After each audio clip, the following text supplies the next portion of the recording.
Okay. Good evening, everyone, and thank you all for joining us for a design subcommittee meeting of the Boston Civic Design Commission. Today's date is Tuesday, October 7th, and my name is Seth Reisman, Deputy Director of Design Review at the Planning Department. The Planning Department continues hosting public meetings in a virtual setting for the health, safety, and accessibility of Boston residents. Before we proceed with the agenda, I am required by the open meeting law to notify the public that this meeting is being recorded. So please turn off your camera and microphone if you do not wish to be recorded.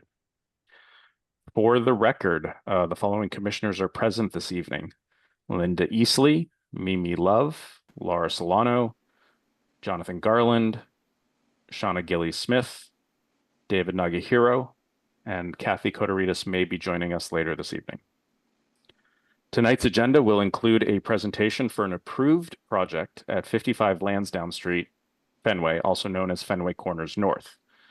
Tonight's meeting proceedings will follow the typical BCDC Design Subcommittee meeting format, beginning with a brief presentation from the proponent, followed by comments from BCDC commissioners, public testimony, and a discussion of next steps. And so, Lizzie, if you could promote folks as I read the introduction. For Fenway Corners North, this is post-board design review. So it's a little bit of a unique circumstance. This will be the second presentation of the proposed building following its introduction on June 3rd, 2025. As a reminder, an 80C PDA master plan, known as Fenway Corners, was previously reviewed and approved by this commission and the BPDA board. The BPDA board also granted 80B approval for this building, but subject to post-board design review by planning department staff and BCDC. Though no additional BPDA board action is anticipated, the commission should apply regular review procedures to this project. As a reminder, commission procedures recommended no more than 3 meetings to review a single building. And so with that in mind, commissioners are encouraged to refer the project to the full commission for final recommendations after today's discussion, with very direct recommendations for modification. For the project team, please note that your presentation is limited to 15 minutes. I'll give you a halftime and then 2-minute warning when you're nearing the end of your time. And with that, I'll invite the project team to share your screen and begin whenever you're ready. Terrific. Thank you very much, Seth. Commissioners, good evening. My name is Yanni Sippis. Let me just make sure I get the technology to work here. This will be a miracle if it does. Okay. Can everybody see that? Yes. Excellent. Thank you. Thank you very much. So thanks again, Yanni Sippis with WS Development. I'm going to run through this presentation as fast as possible so we can get to the important parts, which is the discussion. We did receive back in June at our initial presentation a number of areas of feedback, and so we're going to try to speak to all of those in a fairly voluminous set of slides, but we'll go quickly. I'm joined by my colleague Victoria McGuire from WS Development, representatives Dave Friedman and Claire Durant from Fenway Sports Group, aka the Boston Red Sox, and members of the design team from Morris Adjemi Architects and Jacklich Gardner Architects, who are here to participate as well. So as I think everybody is aware, and I recognize a few commissioners may not have been at the initial presentation back in June, so forgive me if some of this is sort of going too fast. We can always go back and review any aspect of the project that you'd like from back in the initial presentation. But today we're speaking about 55 Lansdowne, which we call the Lansdowne Block or PDA North within the Fenway Corners project. And what we heard at the June initial presentation were a couple of different themes of comments, and I'll try to step through these quickly, but we heard some comments about the building's architecture, the applied metal framing, that was a prominent feature of the building's architecture, a lot of discussion about variability and quirkiness and grit and grain and sort of the diversity of the pedestrian experience architecturally within the building's ground floor.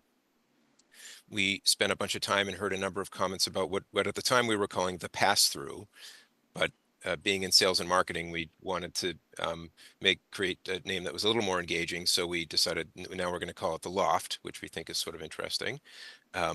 and we'll talk a little bit more about that feature of the building. We were asked to develop more detail around landscape and public realm, which we'll share this evening. And then Commissioner Koterides had a wonderful question, very basic but very important question, which is where's the fun? Not just on event days, but every day. And so we'll talk a little bit more about where the fun is. Okay, so let's just dive in.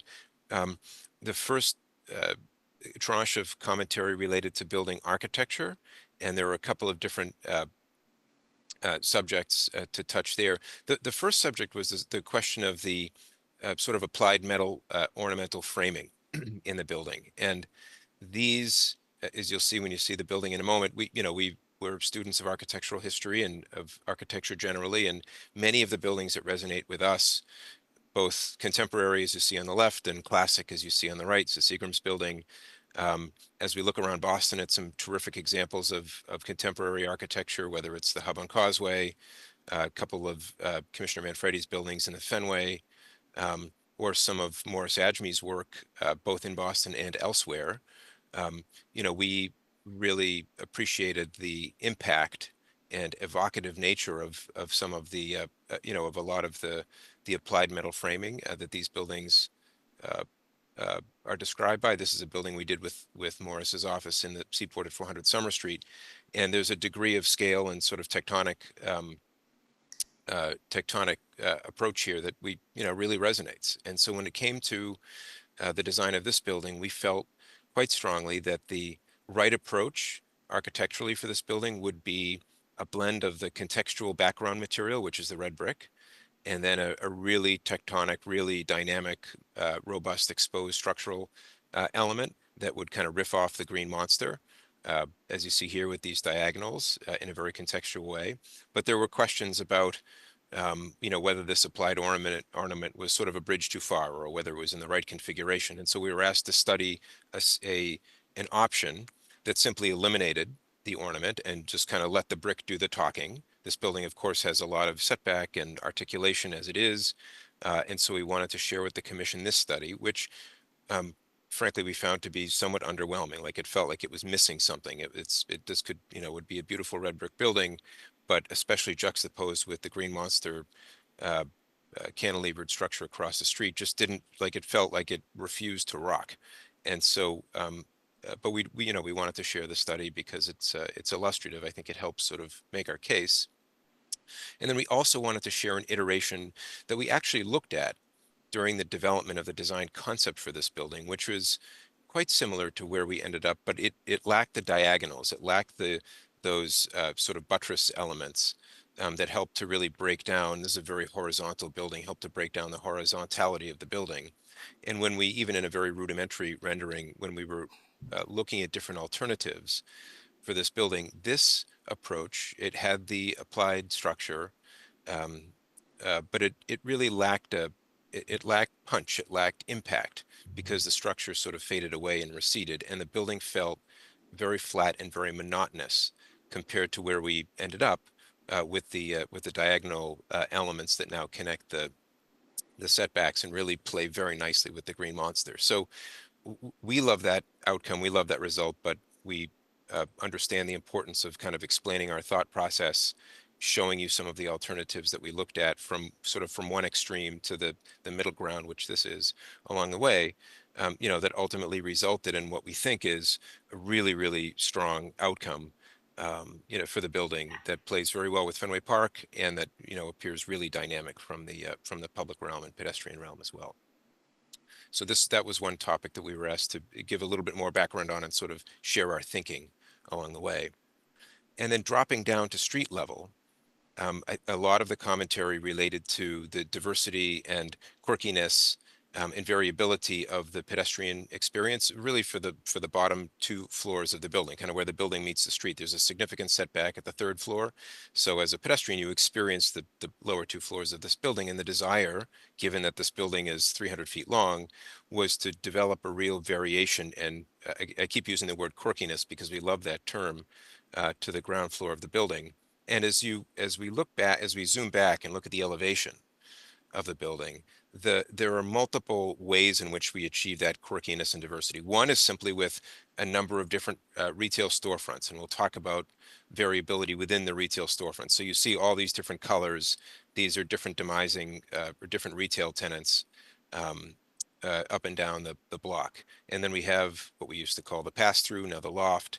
We have the lobby, and we have the loading dock, which doesn't sound like much, but we'll show you in a minute how we intend to treat it. And what we thought we would do is take sort of a holistic approach to describing the level of diversity and variability that a pedestrian would feel walking down Lansdowne Street from one end of this building to the other. And starting with the typical retail storefront bay, and we're going to isolate this for a minute. There's a lot going on here, and the renderings, frankly, from afar, don't really do it justice. And Yanni, you're at about halftime. Okay, well, we're about 20% of the way through the slide, so we'll keep going, and then we're happy to revisit other comments and questions as we go. But very important just to point out here, the depth and texture and articulation and detail that's embodied in the building's architecture. We have a mega frame, which is the sort of the applied structure, and then we have a primary plane, if you can see my cursor, which is inset within the steel structure, which is sort of an M shape. And then we have the spandrels, which are set back by one brick course. And then we have the storefront and the punch windows above, which are set back by multiple brick courses. So the level of texture and depth and detail, even within the typical storefront bay, is very, very significant compared to a lot of contemporary architecture in Boston and elsewhere.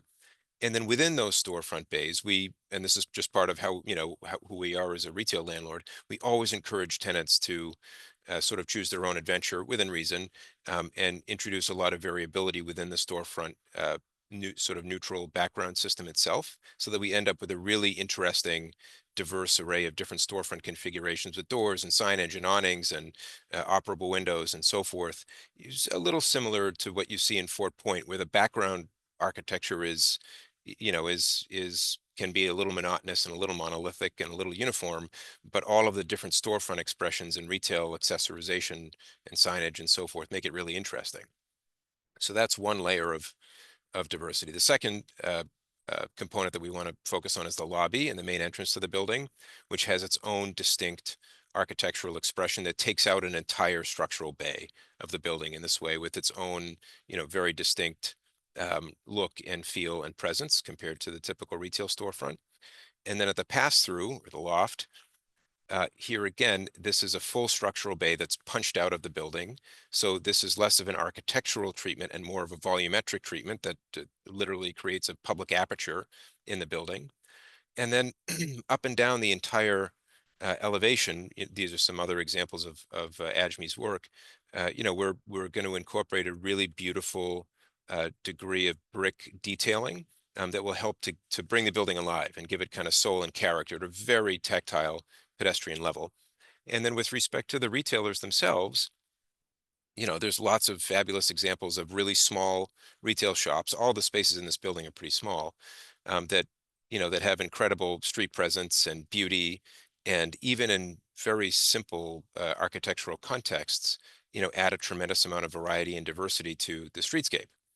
And then layer on top of that another layer of sort of grit and interesting ornament that we find examples of all over Fenway.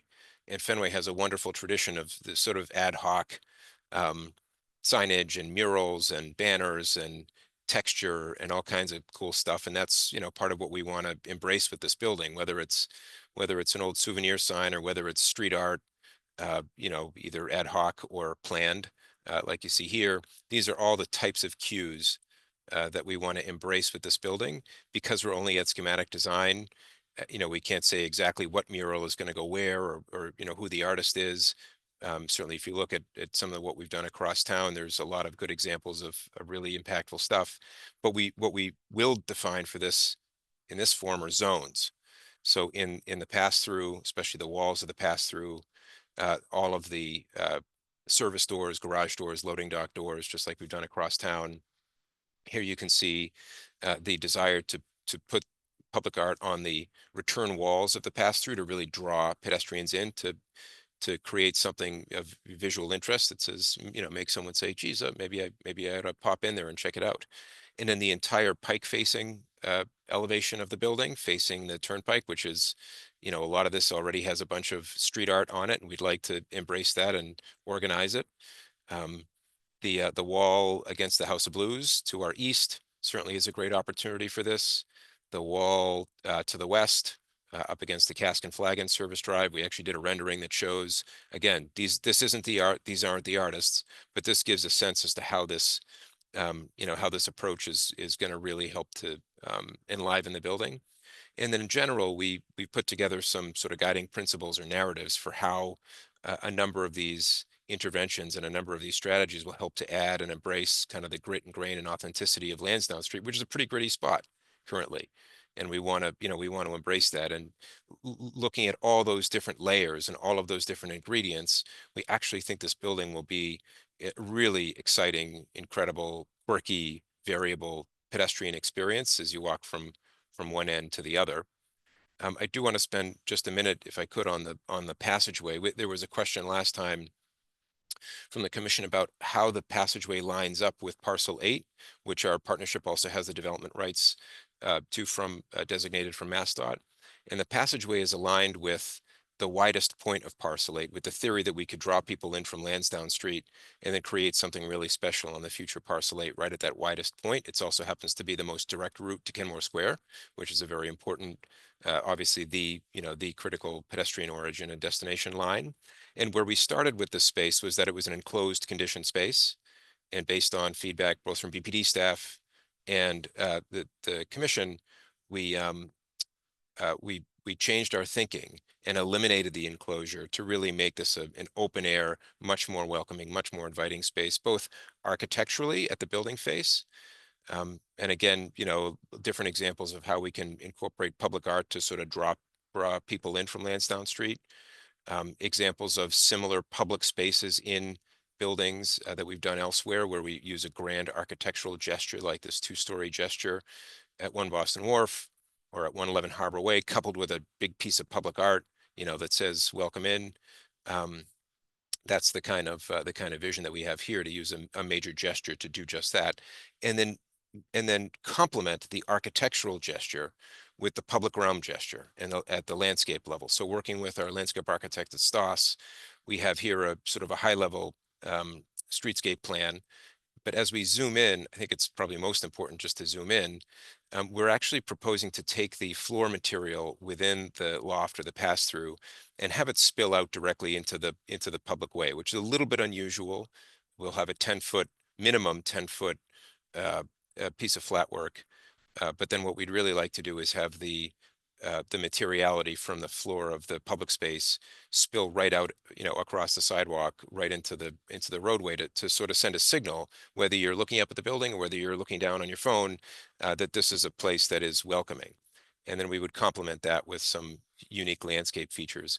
I think our instincts were that a materiality palette like this, with cobbles and Belgian block and so forth, would be wonderful in this application. But obviously there's some accessibility challenges with that. And so we would, I think instead propose to use some type of either a wire cut precast paver that's hard set or a stone paver, something of that nature that doesn't have the accessibility challenges that some of the older historic material does, but that would work really well here.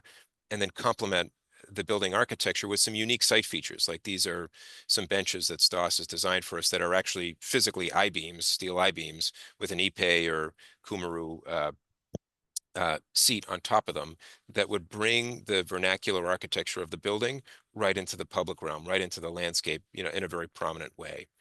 And Yanni, you got about a minute left. All right. Well, fortunately, there's lots of fun to be had. To pass through. Only a minute for fun. All right, only a minute for fun. Lots of different use cases for this path through on a game day, a winter market, a summer market, Fenway Porch Fest with a rock band playing up on the second level here. And this is the type of thing, if you know our work across town or otherwise, like we love doing this stuff. We think we're okay at architecture. We think we're pretty good at public events and activations, whether it's closing Jersey Street for this block party like you see here, or all the stuff we do across town. We do over 500 free public events every year across town, and a lot of these take place on spaces that were built to accommodate these types of events with the right kind of infrastructure and otherwise. And so this is exactly the same kind of approach that we would take to that loft space in terms of the fun. So if I could, I'll just wrap up by talking about what we've changed in terms of building architecture. We've developed and now presented, albeit very briefly, a real landscape design for the public realm. We've made some changes to the pass-through and talked a little bit more about the loft and talked a little bit more about how we would activate it. And I think we'll end there. And obviously we can go back to anything and everything as you all have questions. Thanks so much for listening to that very rapid fire 15-minute presentation. Thank you. Thank you, Yanni. You've clearly been hanging out with architects for many years. I feel very fortunate as a result of that. And so I'd like to turn it over to the commissioners.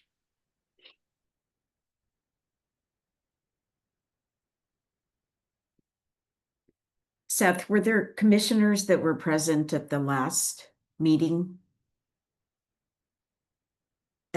Yes, so the last meeting was an introduction, and I'm sorry, I actually don't have the folks who were present. I do remember that both Mimi and Linda were there, among others. Yeah, Anne Marie, Kathy, David Manfredi. Thank you, David.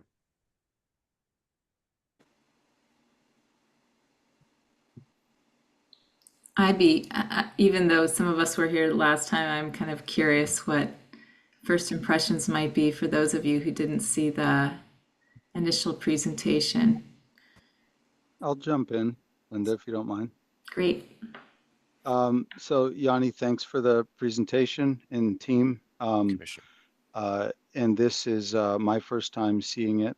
So your work gave me a pretty comprehensive understanding of where I am and what's going on. I'll start with what I like. I appreciate the larger party, and by that I mean the stepped massing down Lansdowne. If you want to flip to a slide there, I personally believe that sort of stepped profile down Lansdowne shows some sensitivity to the way that the Green Monster has that elevated cantilever, which I think it's memorable for people to kind of walk down Lansdowne and yeah, this is a great shot. You can understand the structural steel quality of what's happening on the Fenway, Park side.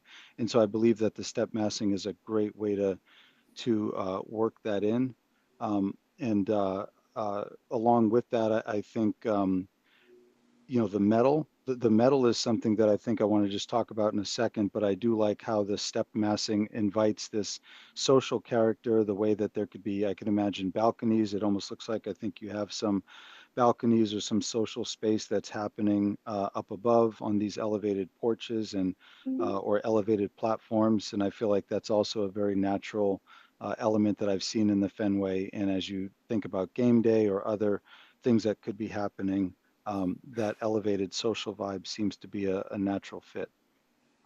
As far as the metal work, I'm struggling with it. I feel like it's, in my mind, too strong or too heavy. And moreover, I feel like it somewhat dilutes the special quality that the Green Monster provides. I mean, to me, it's like I envision Fenway as there is the park, and then there are other buildings that complement the park around it, but not necessarily take the materials of the park and deploy them on the building in this very consistent array of the metal. I also think something about the proportions of the metal, how there's no graduation of scale. Maybe if you can flip to you had done a study where you took the metal off. Yeah, this one. And I'm not suggesting that you would land here, but I would actually wonder if you were to look at this one again, and then maybe think about some idea of a cornice that could be articulated right at that second floor, not the retail floor, not the second, but right above it, the second one. And then maybe some other graduated, smaller, as the scale goes up, smaller cornice lines. So it's sort of like a graduation of scale. But to me, what that does is it really liberates the brick, and it, I think, will also allow you to start thinking about brick detailing and brick coursing and things that really do create more of a modest but interesting articulation on the brickwork. I do appreciate how you have the stepped elements where the brick, and the punch window relate, but I think there's a lot of opportunity with perhaps soldier course and some other coursings around window headers that I'm just not seeing here. And I think that the metal, because the metal's applied, it's taking the place of that. But again, I like this view to me, seeing how the stepped massing relates to the overhang of the green monster. I do appreciate that. The last thing I would say about the metal work is that there's something about the green on the Fenway that's really soft on the eyes. And I think that this darker black or charcoal black is, again, in my mind, a bit strong. I do appreciate when you talked about the retail and the storefront and almost approaching it as a kit of parts that can be customized almost on a operator, per operator basis, but there's also some consistency that I would hope you would employ. And I think you mentioned relative to like location and height of canopies and storefront and pylon or, blade signage and things like that. And lastly, I guess my comment about the metal would not just apply to Lansdowne. It really is. I sort of saw in your images, it looked like it was a wrapper, like it was happening on all four sides. And again, I'm just not sure that that's the right approach. But I do enjoy how you're trying to really celebrate the park and think about the whole influx of social events throughout the year and throughout the seasons. Thanks. And I just wanted to note that Commissioner Koderitis joined.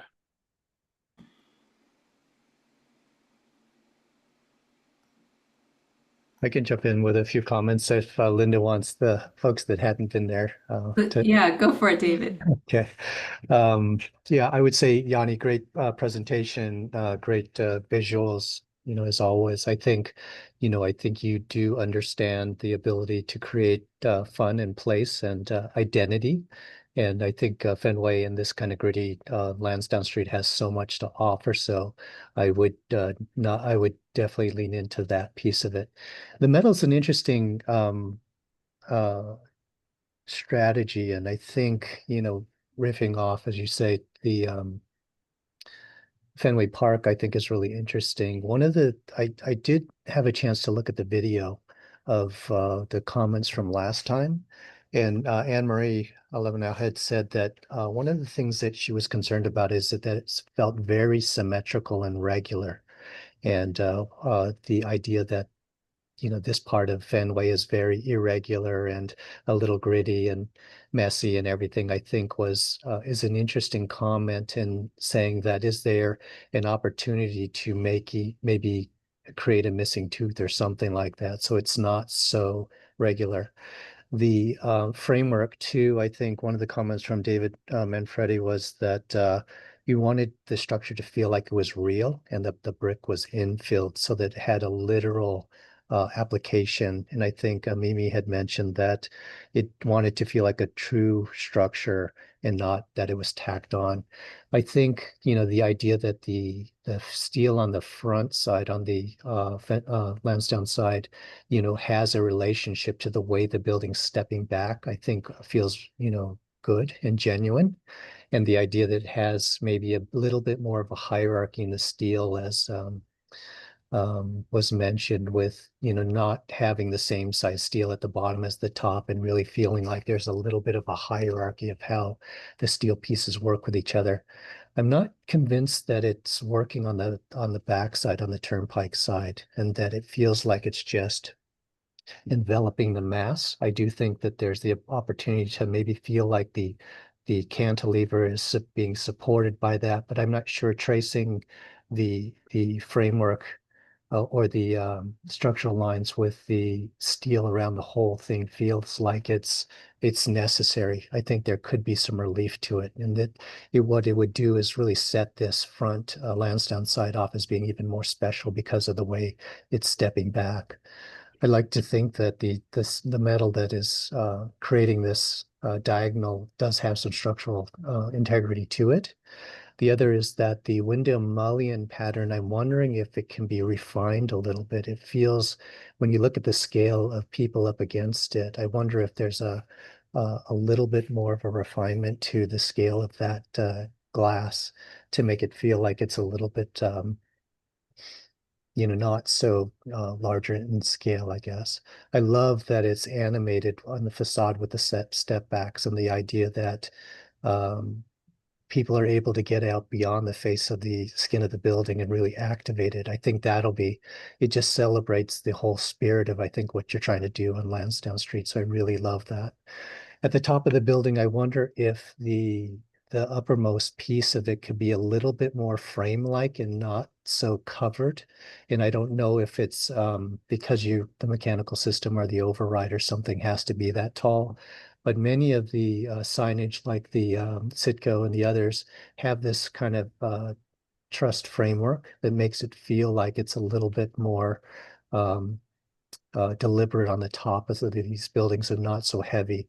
I think the refinement of the way the building kind of stacks up kind of feels a little bit too heavy on the top. And I'm wondering if that could, break down in a way where it felt like it was a little bit lighter on the skyline and picking up some of this kind of truss work and framework at the tops of the buildings that are more indicative with what you see around Fenway Park. As far as the graphics on the building, I'm wondering, there's such a kind of a legacy on these large format graphics on these buildings that you can pick up on some of the history of the area and be a little bit bolder with some of the graphics on the buildings and not stay so pristine within each of the kind of bay spacings, but maybe even going 2 stories on the sides or something, just so it felt like it was a little bit more bold. I think graphically the building could handle it. It would make it feel like it's a little less precious than, it looks right now. But I think there are a lot of details that will make this very special. I like that the framework makes it feel like it's holding up or supporting these balconies. So I think that's.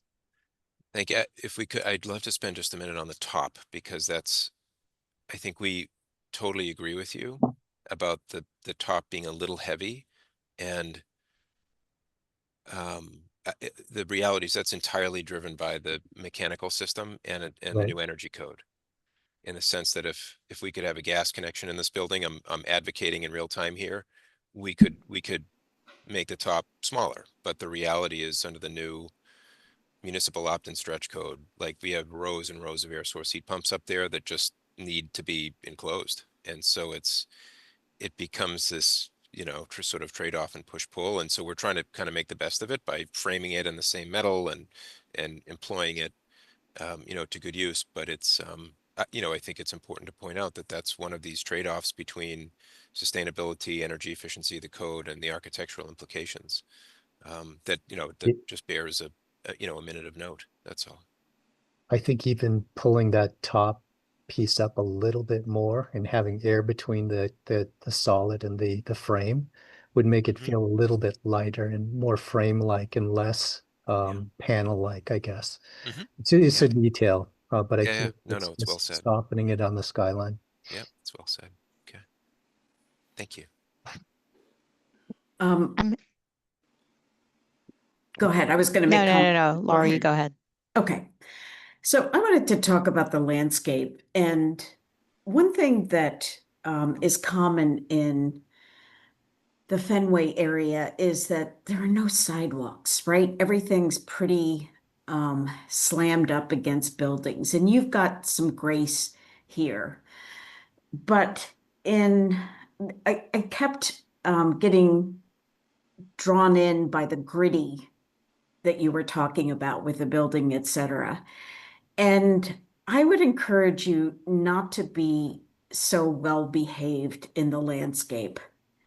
And by that, I mean, this is a perfect opportunity to find used materials to use on the ground plane and allow some quilting across it, almost like things have been revealed, not in a, let's not be fake about it, but recognizing that you've created this different cadence with the storefronts, I think also gives you license to make a different cadence on the ground plane itself.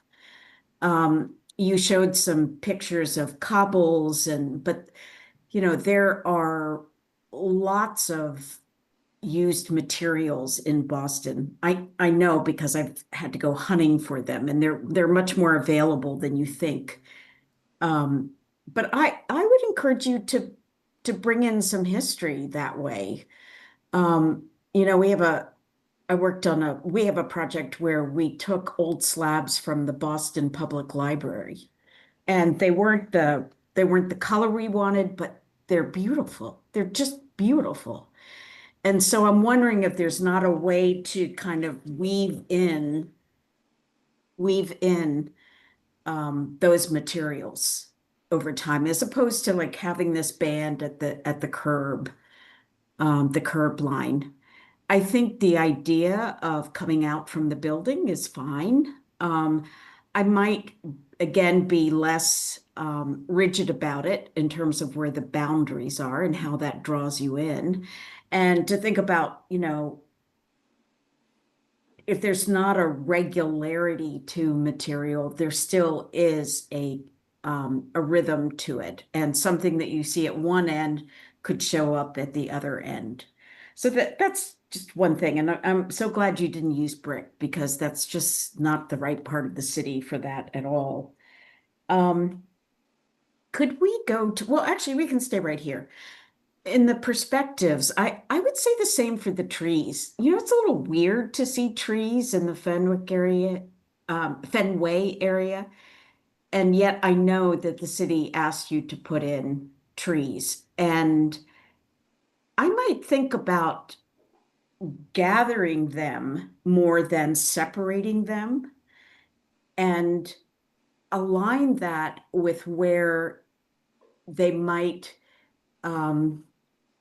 give purpose at, say, a cafe or something. There's always a lot of shade in this area, but just atmospherically, I think it would be better if the beads weren't so regular on the string, but in fact allowed to be a little more random, almost like some, were here before and you're saving those and you're adding other ones. Like there's nothing about the block that makes you think that there should be really straight trees, right? And you might even think about moving them back and forth from the curb where they can start to make space as opposed to being tight to the curb.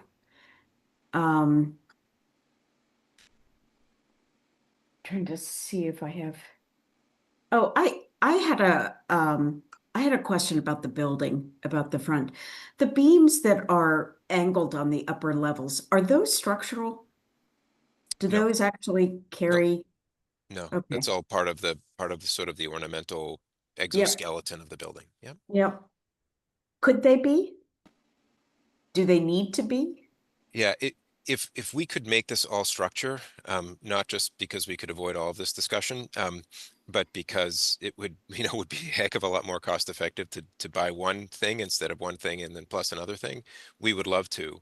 The reality is the current energy code simply will not allow structure like that to be exposed or anything close to exposed. So we're it's all about trade-offs between the regulatory, in this case, the energy code arena, and our desire to do this type of architecture. Right. Okay. Thank you. I mean, that's Maybe. That is why so many buildings these days are just flat. Yep. It's because it's a lot less expensive and it meets the energy code. Flat, thick walls, small windows, and we're trying to get as far away from that outcome as we possibly can. But there are trade-offs involved. Yeah. Mhm. Yeah, so maybe I'll chime in because I do, I am torn, and that's why I've been trying to collect my thoughts. And so maybe I'll just start by saying, and I am really happy to see the studies with the structure, without the structure, with the structure without the angles. So I think you did some of the initial studies, and I think that's helpful in understanding, how this could be reconsidered. I do think that in terms of the location and the context, I do think that the metal adds value to the public realm and to the character of the building on Lansdowne Street. I do think that there's something interesting about it. And obviously, we understand that the structure on the face cannot actually be the real structure. But I think one of the things that we were asking you is a relationship of the metal to the brick doesn't seem right. There is something that needs to be further studied, and it could be that you haven't gotten to that point of studying it further. You have absolutely the right architects doing this building. Adjumi will get this right. I know that. But even in the examples of their work that you showed us, there was never the combination of the steel exoskeleton and the brick infill. And so I think that's really where we really want you to work and study that relationship. Is it a little bit more coplanar? Is it a little bit set back? Like, I just feel like right now it feels very applied, and it is, but I think that's something that I think it feels a little bit too surface oriented and not integrated enough. I was really intrigued by Jonathan's comment about the color, because if we look across the street to the Green Monster, it is a tone on tone. And I just wonder if this black actually became very similar to the color of the brick and it was more tone on tone, if it actually softens what it's doing in terms of the legibility of the frame on the streetscape, because it just has a very dominant presence that does overpower what's happening across the way. I even question if it needs to go to the third floor, the angles, like maybe the angles stop at the second floor, which is more similar in scale to what's happening across the street. Can you go to one of your other renderings that has a bit of the Green Monster? Yeah, like that guy. Yeah, I don't know. It's just a thought, because if you could stop it at the second floor, does that become your alibi to not have to carry it across the whole backside of the building? Like it just feels, heavy on the backside. And so I'm trying to imagine, my head, is there a way to have it relate more to the scale that we're seeing across the street, be tone on tone? And I do think there's a certain grit and rhythm that it brings that I didn't see in the other studies where you got rid of it. So I definitely think there's a path forward. I just think that right now it's still reading a bit heavy in terms of, the articulation on the building. And Mimi, just to clarify, help me understand a little bit. Do you mean the second floor or the second step? Well, The if I first go step. here, I'm just wondering, right? Like, I think there's some interest in this angle, but maybe it just stops. I'd like, is there an option where you study it stopping at that height? Because to me, it more or less corresponds with what's happening across the street. Just throwing it out there as an idea. Commissioners are being so well behaved tonight and putting their hands up. So thank you, Shauna and Jonathan. And then I'll follow Jonathan. Yeah, I mean, it's interesting. I had that same idea that Mimi did about the top level. I think, this is like an architecture crit, right? As soon as everybody's suggesting a whole bunch of different ideas, it means it's not nailed yet. I do like the idea of this expression. And so for me, that idea of possibly not going the whole way up, it was interesting. I think the other part that is uncomfortable for me is the thinness at the lower level, and then the thickness as the beam goes diagonal and then disappears into the building again. And that might be able to be resolved with the detailing or of those things. But I'm kind of with Mimi. I like the idea of pushing it through and keeping to work it so that it gets to the it gets to a point that's as exciting as comfortable, both of those. I mainly want to talk about the landscape though. And I do appreciate that you have a landscape plan this time. I don't think it's as sort of fleshed out as we typically expect. Like there's no views of it or anything in all the perspectives. They're just plain concrete. And then a lot of interesting precedent images, but not represented in either plan or the views. But I think that Laura's idea of possibly bringing the materials into that band on this, I'm sure you can't do it all the way across because of disabilities, but I think that is an interesting idea. For me, I actually think you have the whole street and you can put the gritty, uncomfortable stuff in the road because that's not a designated pedestrian area. So whether it's, whether it is putting that, different materials in the roadway and making it feel more like it's a coast to coast lane instead of it being a polite sidewalk with its paving band and then pedestrian zone. I think that could be an interesting way of really giving presence to the whole street because it's already a pretty narrow street. So looking at what that material on the roadway would be something that I think would be important. And I also want to talk about accessibility and grittiness, in that I don't know with the loft how someone in a wheelchair comes through. It doesn't, just looking at the plan, it doesn't seem like there's an obvious, gracious way to come through. So maybe you just can't see Yes, it. sorry, it's not on And this then- plan. There's an elevator immediately adjacent, two And actually. then you come under the stair and things. I don't know. I No, just think, Yeah, the door is right here. Yeah. Oh, you go to the side of the You go to stairs? the side and then there's an elevator, two elevators right off to the side.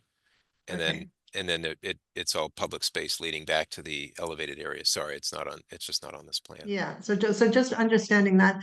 Same with the I-beam seat benches, trying to figure out a way to incorporate, but also that's not from, we're being pushed all the time to do things with arms and backs occasionally. So how does that fit in, with Yep. this whole gritty idea?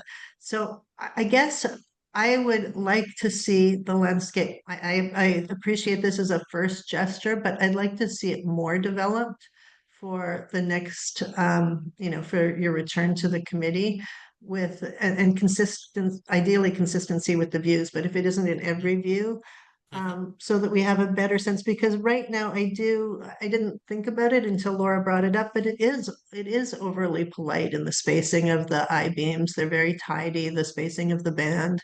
And then not The length of incorporating them, yeah. Yeah. And the other thing in thinking about these trees, they're going to have a really hard time. So I think it's important that, you may want to consider like a temporary sort of guard strategy. If you can think of something that looks interesting and not pedestrian, that sort of enhances the design quality. Or if it is, if not, obviously they need to go in big, but need to think that there's a real likelihood that a number of them will have to be replaced over time. Because I think on a really busy day, not everybody's going to be super polite after certain games, and the trees will be pretty fragile for a while. Could, I think you've, if I may just, I'm sorry, please. No, I'm just looking to see if there's anything else. I think those are the main things that I was, that I had on my list. could I clarify something, Shauna? Yeah. Which is when I was talking about used materials, I'm not talking about cobbles necessarily, but really like large slabs, in front of buildings, or that you get from, in front of, I mean, the city of Boston has a stone graveyard that's from everything.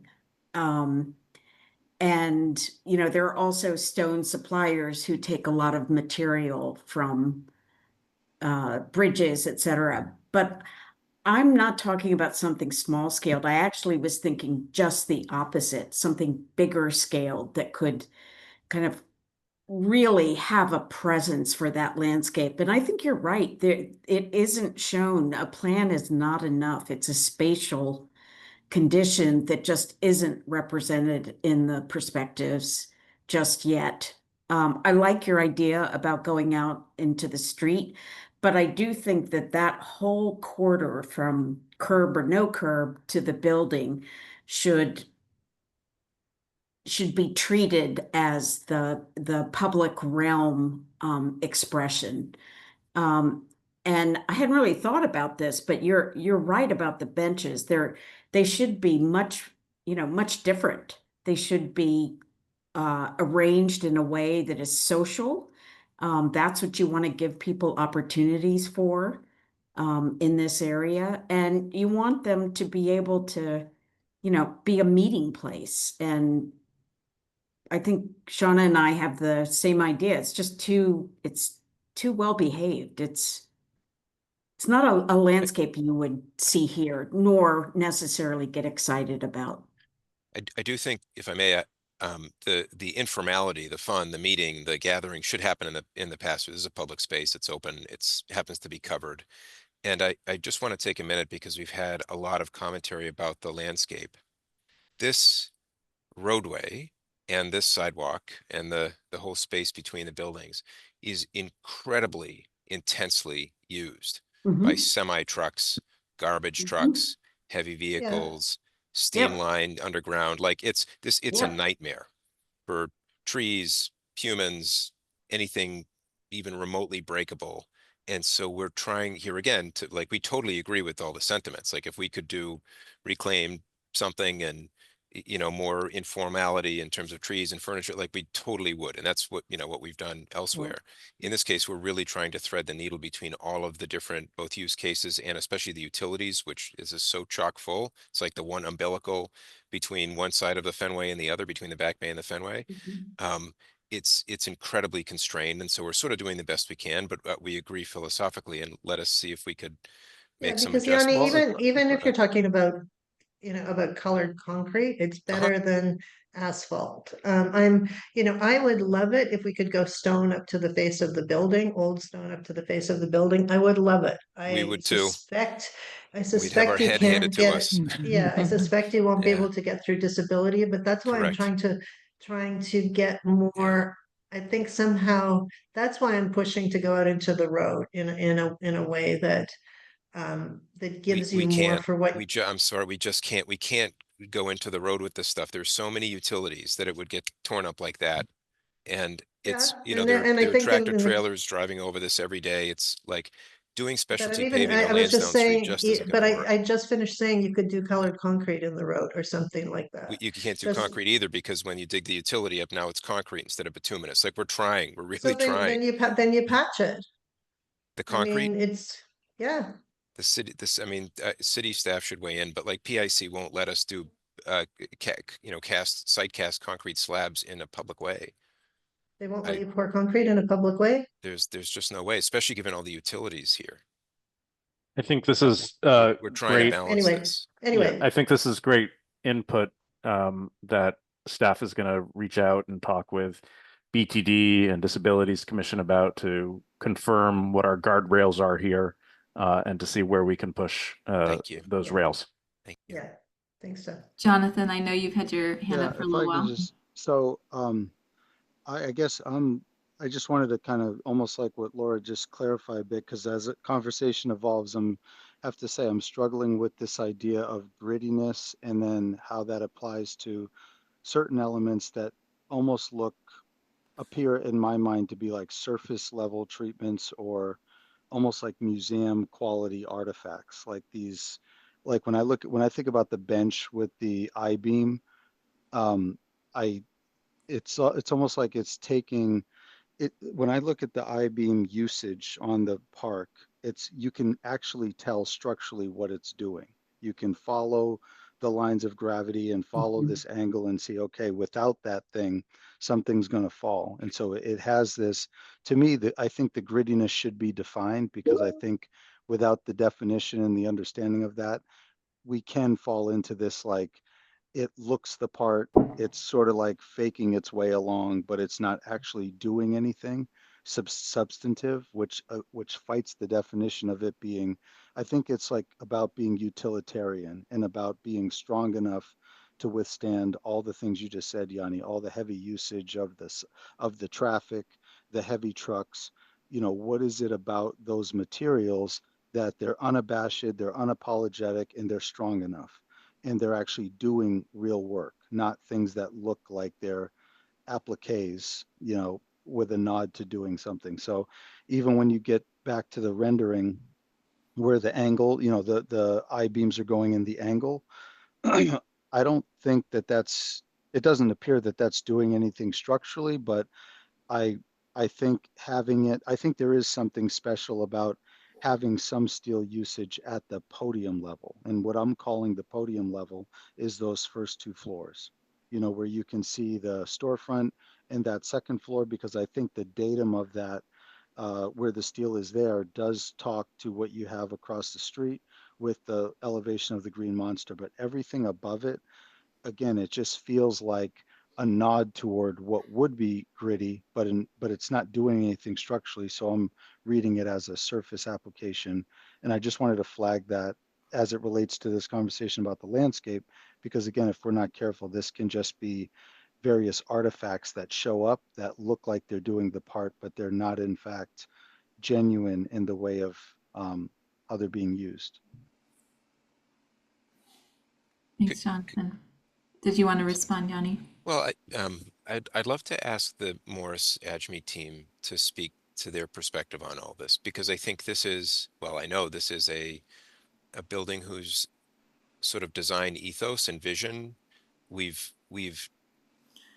struggled with and looked at alternatives over and spent a tremendous amount of time debating and developing.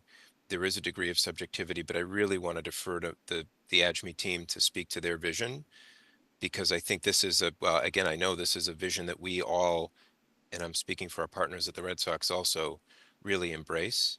And I feel like perhaps we haven't described it well enough to be compelling. Maybe the images need to be, you know, adjusted to be a little finer grained. We certainly can look at some of the suggestions that have been made. Why don't we, I don't know if Michelle, you're on and Yeah, and I'm want to speak to here. this. Yeah. Yanni Yeah. and Michelle, maybe I'll just add my comments, and then you'll have course, all I'm the sorry. you'll have all the Sorry, input. Chair, of course. Because one of the comments that I have is about this. So my perspective, this is my second time seeing it. I think that there are so many handsome things happening with the bays. I think the tiers are really compelling for me. And I am still struggling with this exoskeleton, partially because the Green Monster is rather overwhelming, right? So I like the idea that it can be that overwhelming element on Lansdowne, and that this building becomes a little bit more of a quieter foil to that activity. I like the idea of maybe emphasizing the tiers more, and I think there's been some good suggestions tonight about how to do that.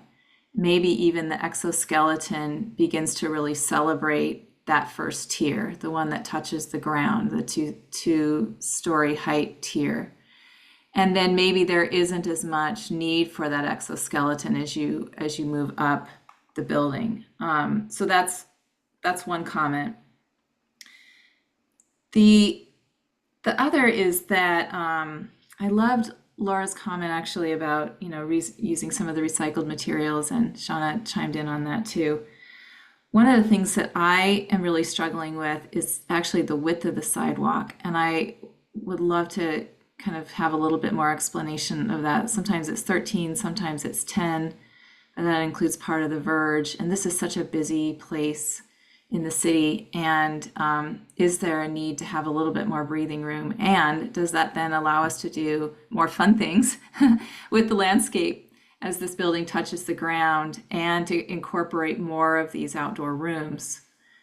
rather than just having it be such a traditional sidewalk, when really people are using this space, certainly on game day or events, they're using this space as an outdoor room.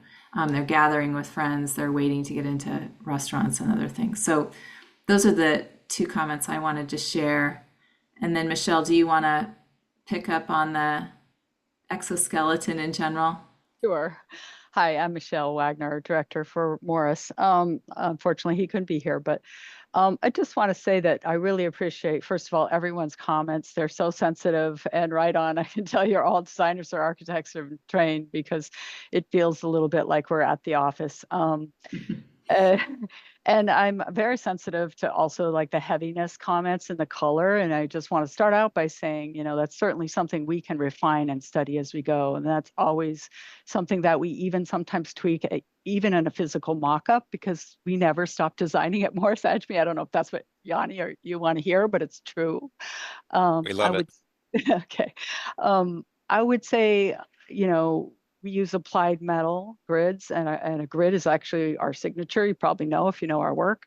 Often very regular grids, just to modulate scale, to create rhythm. Morris is very interested in music and architecture and rhythm. And also, I really like Linda's comment. You picked up on the quieter foil, because we create buildings that stand out by fitting in. We're looking to create a contemporary piece of architecture that isn't trying to mimic or respond directly to the past, but just to fit in with it at its own scale, its own rhythm. So anyway, I mean, I'm sure we will, as we get into DD, really refine the color and the scale of some of these elements if we have the chance to. But we like the diagonal, we like that rhythm and that dynamic movement that it's creating, and just feel less concerned about whether it's structural or not. I agree with what Yanni says. It's very difficult to do. We have done some of our exoskeletons way past that were structural on Atlantic Plumbing and also the SAMSUP building, but we don't do it very often anymore. And we're very comfortable with this applied metal technique because we just love it. Anyway,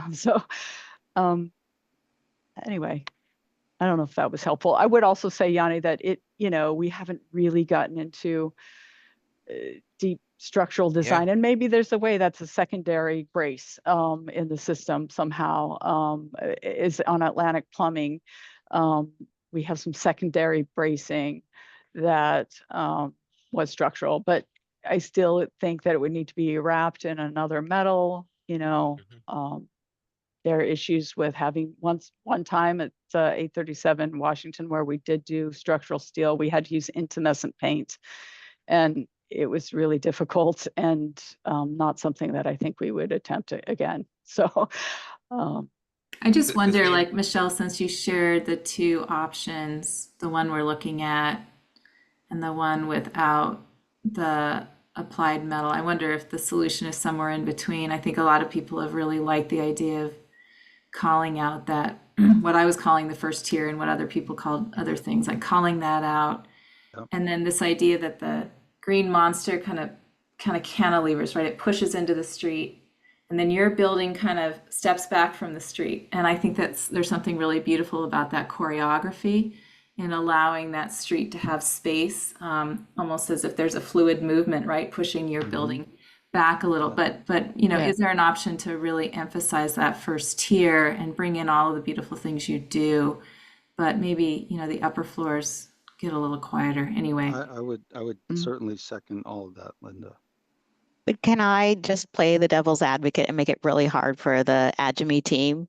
Because I think the third version, where you had the metal exoskeleton without the bracing, to me, this is where I would hope we don't land. Totally even if agree. it's just the Agree, lower agree. level, even if Yes. it's just the two floors. Yep. I really think you're losing something by only having the metal on the bottom two floors too. Yeah. I do think. And if I can just say, I think there's a big difference with this and the last one we just looked at. Even just the idea that the metal on that previous one took over the entire top of the brick. I think was Mhm. is Yes. problematic in my mind. So there is something about the image just before this where you do have, it looks like a little bit of brick underneath the metal, Mhm. and you've acknowledged that. And I think the scale, it's just something about the acknowledgement of where the public realm is. And I tend to call everything above that second floor visual noise. And typically that's the kind of like visual noise that you just want to recede into the blue sky. And I think you stepping the building back fully goes along with this idea that the mass or the heft of the building is moving away from you. And so you're really able to acknowledge and embrace the public realm, the civic space, which is where that yellow circle is and below. Yeah. Yeah, it's Yeah, interesting, Mimi, that nobody talked about option three because I don't think it resonated with anybody. Right. But I think there is a happy medium where you're not just applying the metal structure, in this really kind of boring, if I can say, in a very boring kind of horizontal expression, but doing something really elegant and that receives that kind of push from the cantilever could be really fun.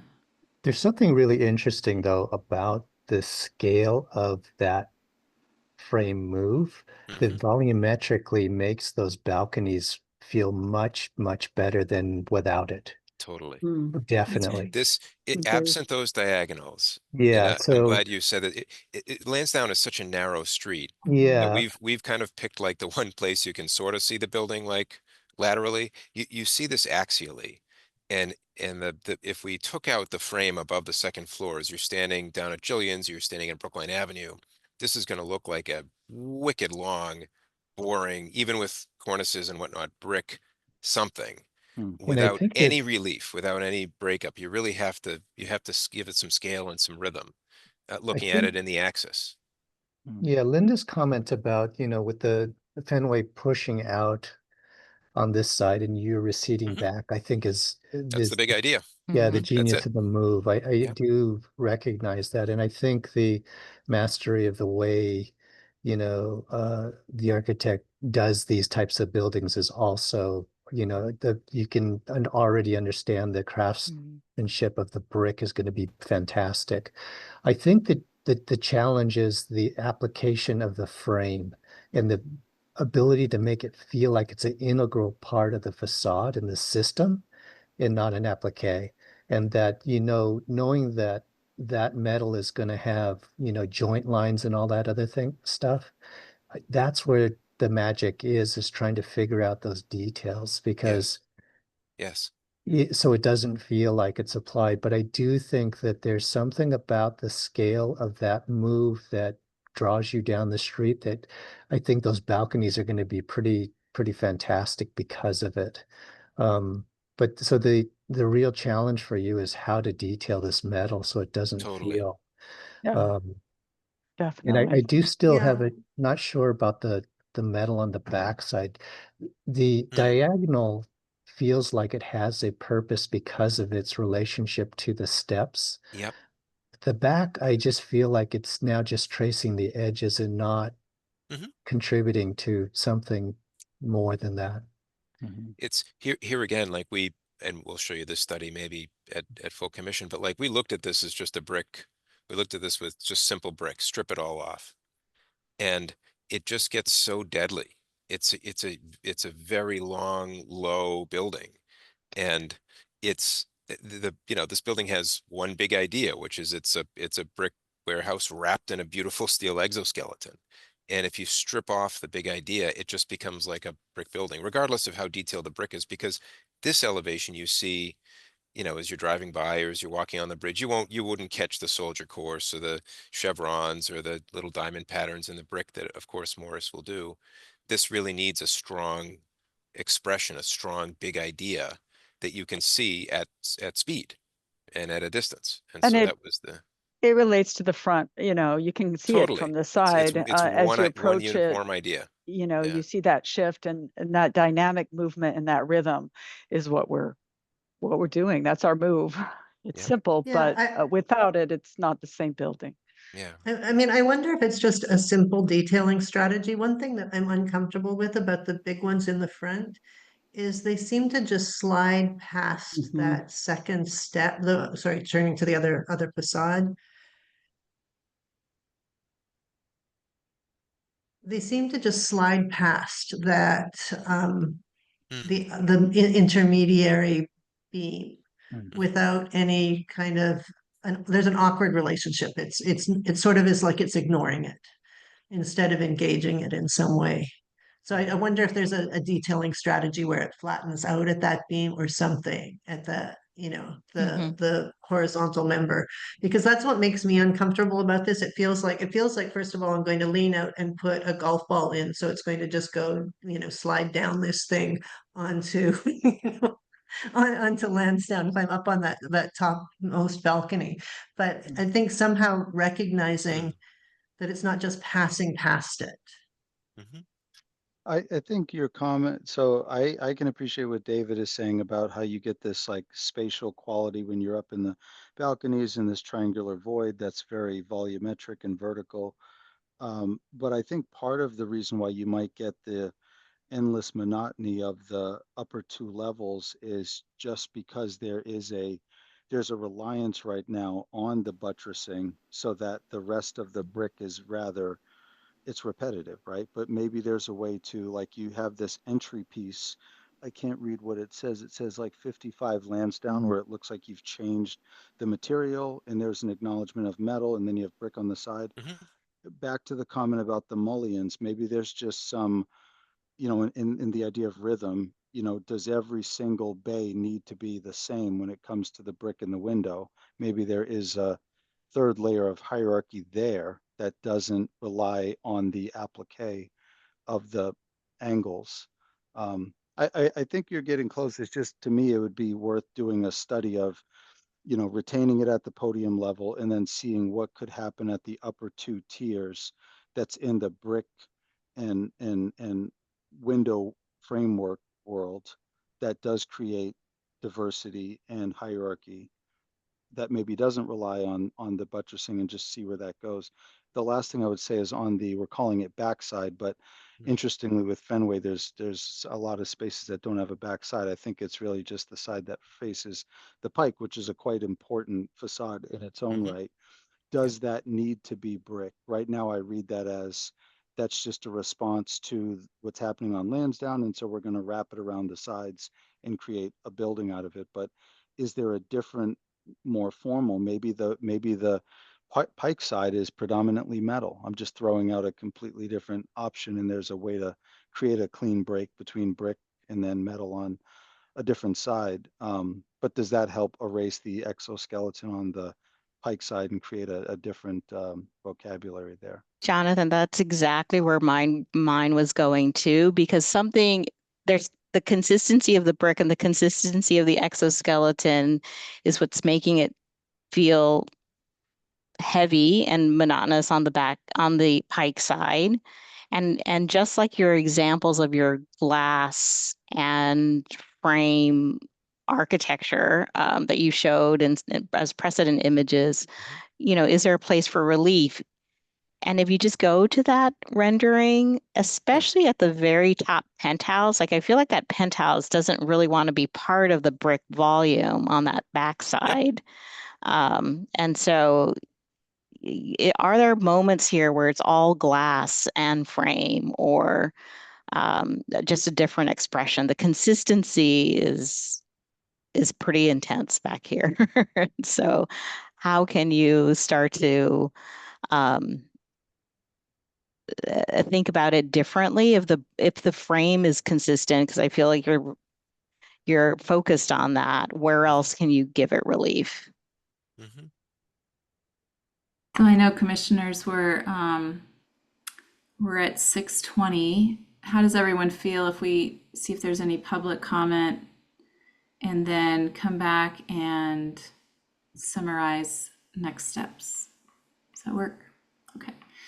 Seth, I know you're also going to talk a little bit more about how public comment will be shifting in the future. Yes, so thank you, Linda. A reminder to all that as part of our operational reforms at BCDC, starting January 1st, 2026, the Commission will limit live public testimony to project introductions. Members of the public interested in submitting comments to the Commission are encouraged to do so in writing by email to bcdc@boston.gov. Until then, we will continue as we have been operating recently. And so at this time, we invite any members of the public in attendance who wish to contribute public comments to raise your digital hand, and staff will call on you. If you are calling in by phone, dial *9 to activate the raise hand function and *6 to unmute yourself. Please state your name and any relevant project affiliation information, and please keep comments to 2 minutes.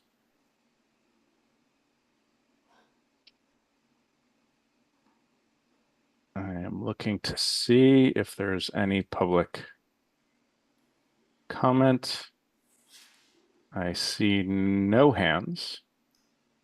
So commissioners, we will close out public comments and move on to next steps. It has been a really interesting and lively, I think, discussion tonight. I think a lot of different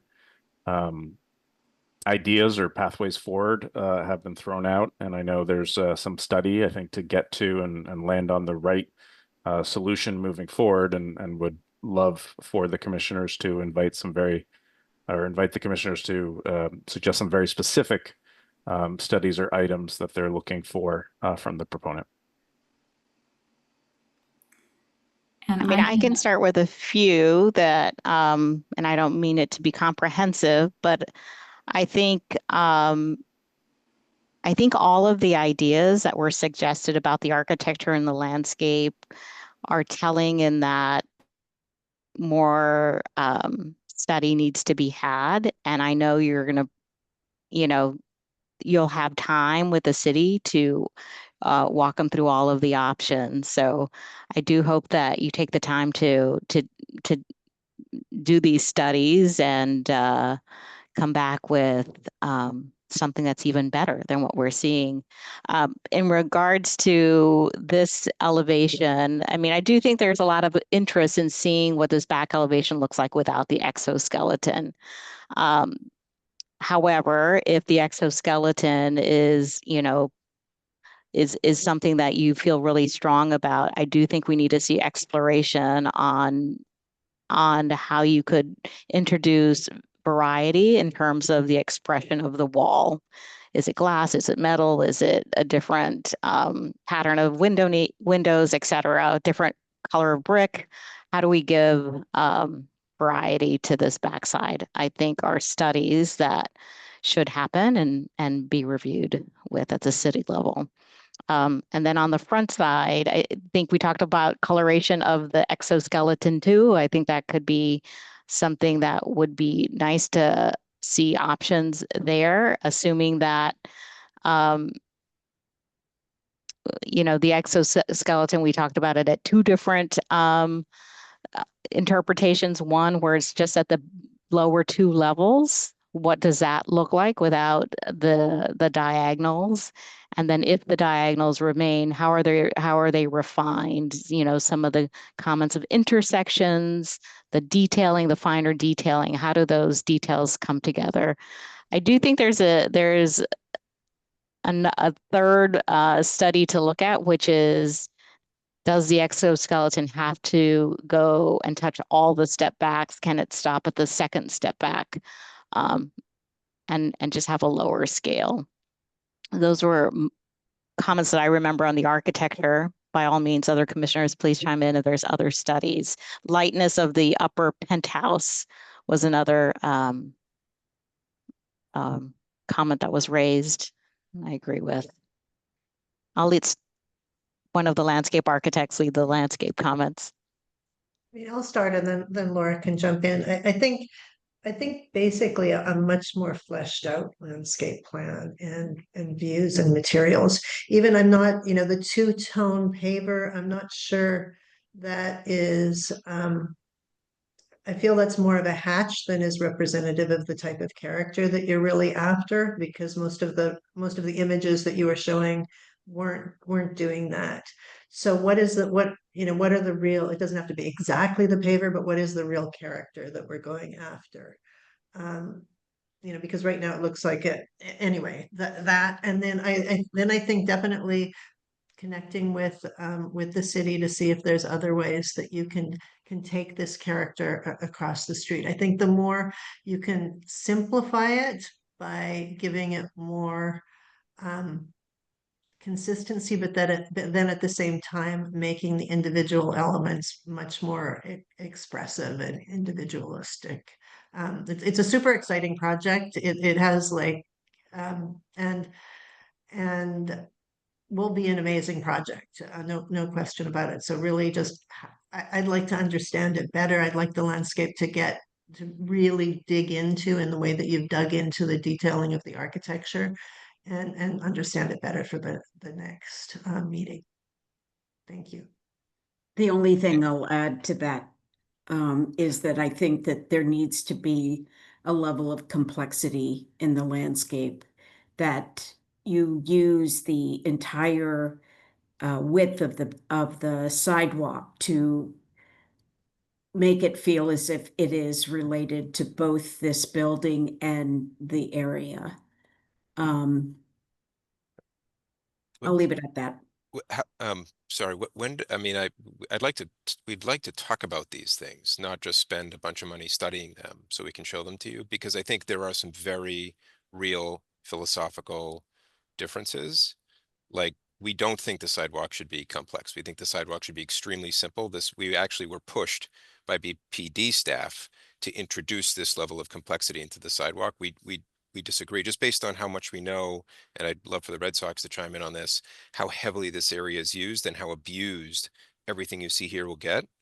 And so like, I don't know, we don't know how to reconcile that. And, you know, we've been doing this a long time in the sense that, you know, we're used to doing studies when there are studies that can lead to productive outcomes. But I think sometimes being asked to study something when we just know through experience, day to day out here, that the stuff's going to get trashed or Well, simply Yeah, can't be done yeah. because of disabilities or PIC. We don't, you know, I think we just want to, again, we want to balance what is realistically achievable with Yoni, aspiration. I mean, I'd say almost all of the work that our office does is in the public realm. So I do Mhm. understand Yeah. a lot in the city of Boston. So I understand all of your challenges. Mhm. And so and I do I'm actually kind of pushing for it to be simple in its big moves, Mhm. but to be taking up Laura's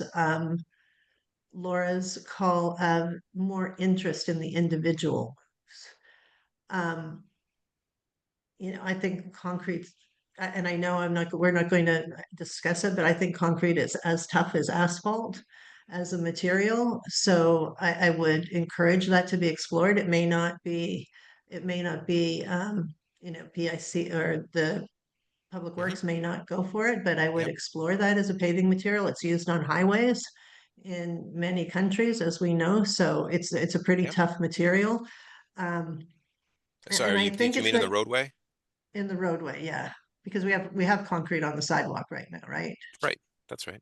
Yeah. Yeah, so in the roadway, but just trying to make it, you know, kind of bigger moves. But I do think right now, I think it just hasn't been looked at in actually a lot of detail so far. I think there's some nice ideas, but I don't think this is necessarily the particular paver. For me, it's too complicated. If we're talking about simplicity, I think I would go with a bolder, more rugged paver. And this is my preference. Okay, I'm not designing this project, but right now it feels like it's more just a pattern than a specific design.